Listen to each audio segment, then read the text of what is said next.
కష్టాల్లో ఉన్నప్పుడు ముందుకెళ్లే దారి ఎలా దొరుకుతుంది? దాని గురించే ఈ విశ్లేషణ.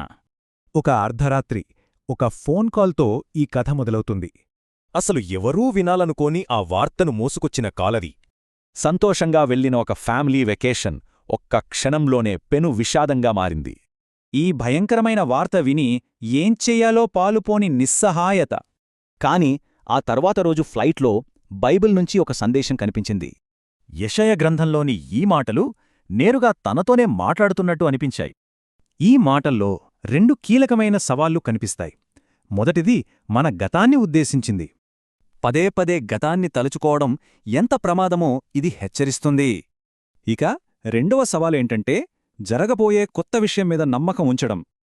ఇది ఒక కొత్త ఆరంభం, దేవుని తోడు, శక్తి మరియు సహాయం గురించి 4 వాగ్దానాలు చేస్తుంది.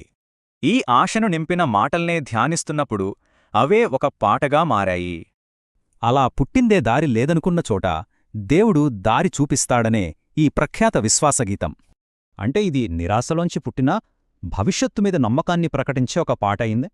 ఈ ఆశ జీవితంలో పెద్ద సవాళ్లను ఎదుర్కొంటున్న ప్రతి ఒక్కరికీ వర్తిస్తుంది.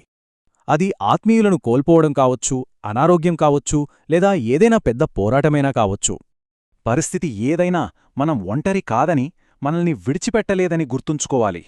ఎందుకంటే అసాధ్యం అనుకున్న చోట కూడా ఆయన ఒక కొత్త దారిని చూపించగలడు.